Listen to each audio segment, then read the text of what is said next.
할렐루야. 하나님의 말씀 요한복음 5장 39절 40절 말씀 같이 읽겠습니다. 너희가 성경에서 영생을 얻는 줄 생각하고 성경을 연구하거니와 이 성경이 곧 내게 대하여 증언하는 것이니라. 그러나 너희가 영생을 얻기 위하여 내게 오기를 원하지 아니하는도다. 아멘. 저를 사랑하는 여러분, 오늘 우리가 한 주 동안 성경이 왜 기록이 되었고, 구원에 대해서 어떻게 기록이 되었고, 예수님에 대해서 기록되었다. 그리고 오늘은 어떻게 읽어야 되는지 그 부분들을 살펴보면서 이번 한 주간 성경에 대한 아주 전체적인 구조적인 면들을 좀 살펴보고자 합니다. 오늘 성경에도 보면 영생을 얻는 줄 생각하고 성경을 연구하거니와 이 성경은 누구에 대해서 기록되었다고 말하고 있습니까? 내게 대해서. 바로 여기서 말하는 성경은 구약 성경이거든요. 내게 대하여서는 예수님에 대해서. 구약의 모든 성경이 다 예수님에 대해서 기록되어 있는 말씀입니다. 왜냐하면 예수님만이 우리의 구원이고 우리가 어떻게 살아가야 될 것에 대한 유일한 바로메타, 표본은 예수님밖에 없어요. 그런데 우리가 착각하고 있는 건 뭐냐면 성경에서 예수님을 봐야 되는데 성경에서 윤리와 도덕만 찾고 구하고 있습니다. 이게 성경을 잘못 보고 있는 거예요. 여러분, 성경을 어떻게 읽어야 되느냐? 윤리와 도덕책으로 읽으면 여러분들은 망합니다. 다시 말하지만 성경을 윤리, 도덕, 율법, 계명, 준행해야 될 것으로 읽으면 여러분들은 지옥 갑니다. 이 성경적 진리예요. 왜냐고요? 여러분이 윤리책, 도덕책, 잠언책으로 성경을 읽으면 불경과 똑같습니다. 법구경. 그리고 윤리책으로 읽으면 유교의 사서삼경과 똑같습니다. 이슬람의 코란과 똑같습니다. 힌두교의 경전들과 똑같습니다. 윤리와 도덕으로 성경을 읽으면 절대 구원받지 못합니다. 그럼 어떻게 읽어야 되느냐? 성경을 볼 때 어떻게 읽어야 되느냐? 예수님을 찾고 알고 믿기 위해서 성경을 읽어야 돼요. 굉장히 중요한 사실입니다. 왜 제가 이 사실을 강조하느냐? 이거 당연한 거 아니냐? 왜냐하면 성경, 예수님도 구약과 신약이 다 자기에 대한 말씀이라고 여러 번 말씀하셨는데, 근데 한국 교회의 성도들과 목회자들이 이걸 굉장히 놓쳤습니다.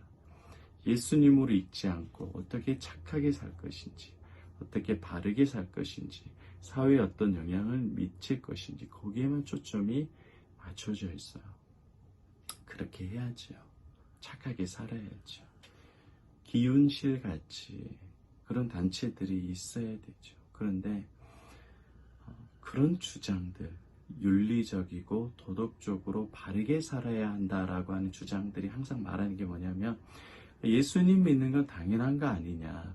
그 위에 그 전제로 하고 이제는 착하게 살아야 된다 말하고 있어요. 여기에 맹점이 있는 겁니다. 예수님을 믿는다는 걸 전제로 하고 안 믿는 거예요. 성경이 왜 기록되었다 그랬죠? 구원에 대해서. 성경의 주인공이 누구라 그랬죠? 예수님이죠. 구원과 구원의 주체자이신 예수님을 덮어놓고서는 뛰어넘어서는 타락한 인간이 바르게 선하게 살 수가 없습니다.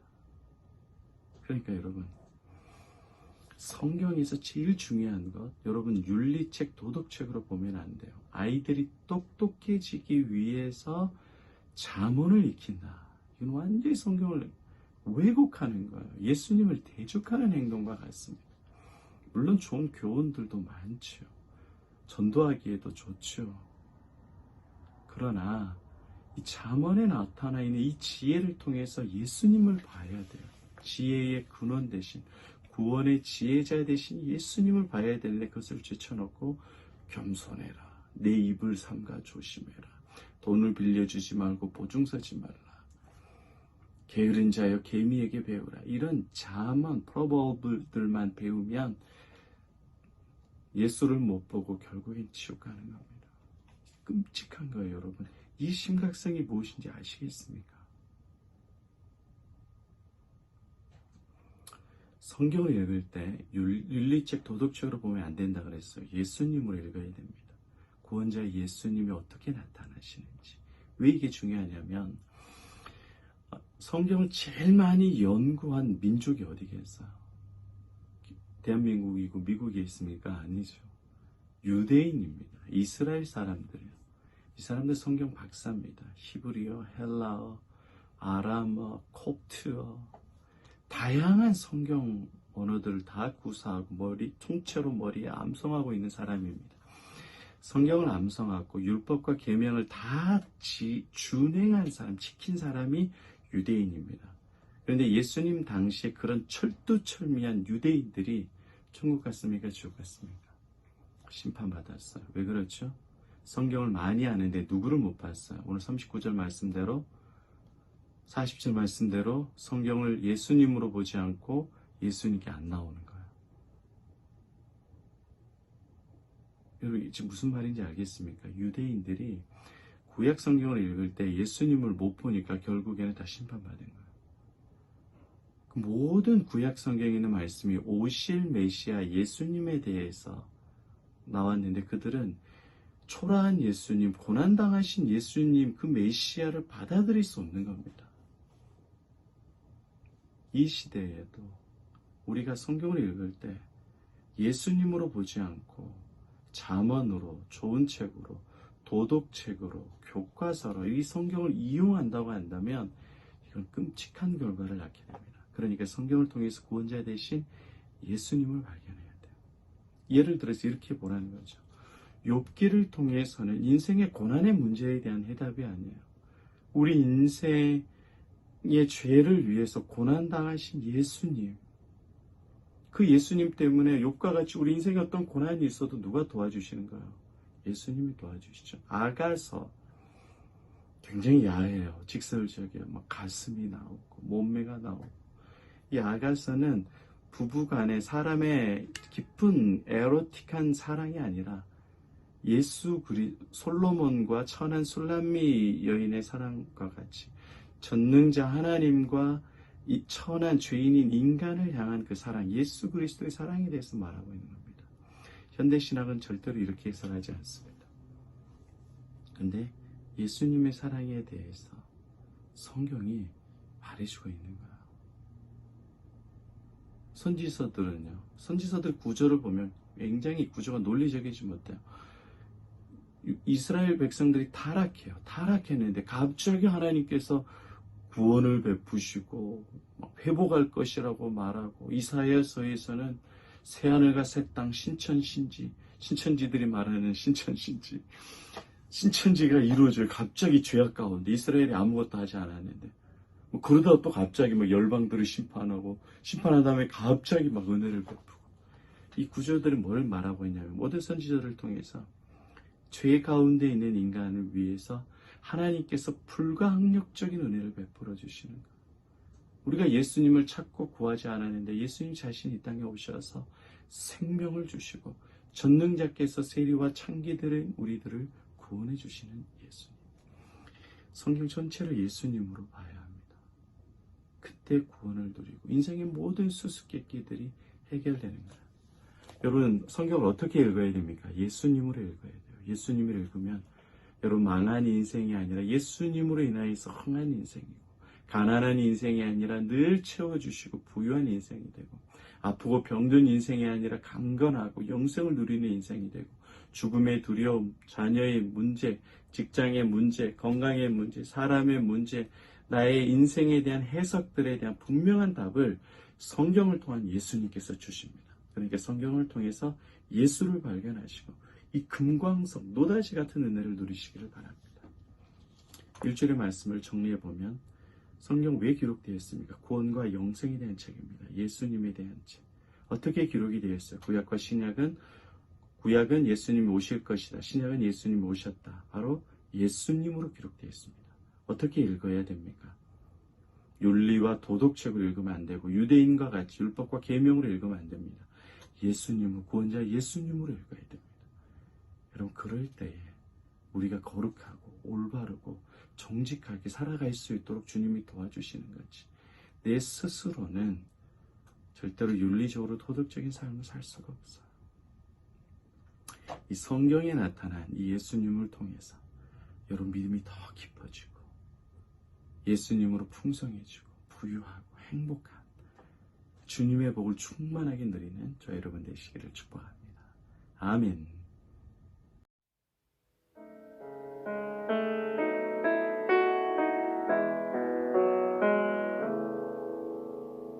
예수 가장 귀한 그 이름 예수 언제나 기도 들으사 오 예수 나의 손 잡아주시는 가장 귀한 그 이름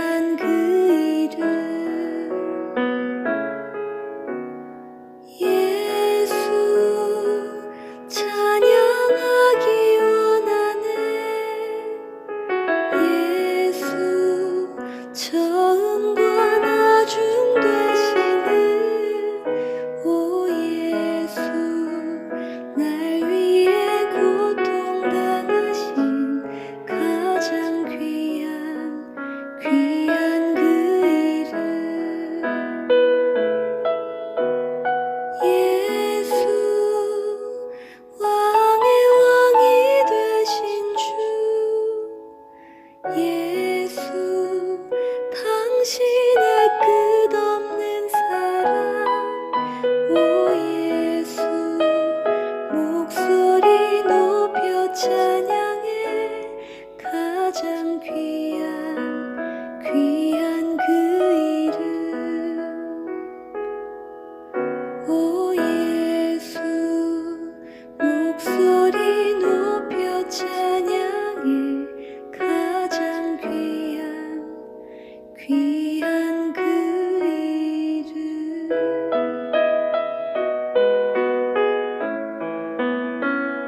주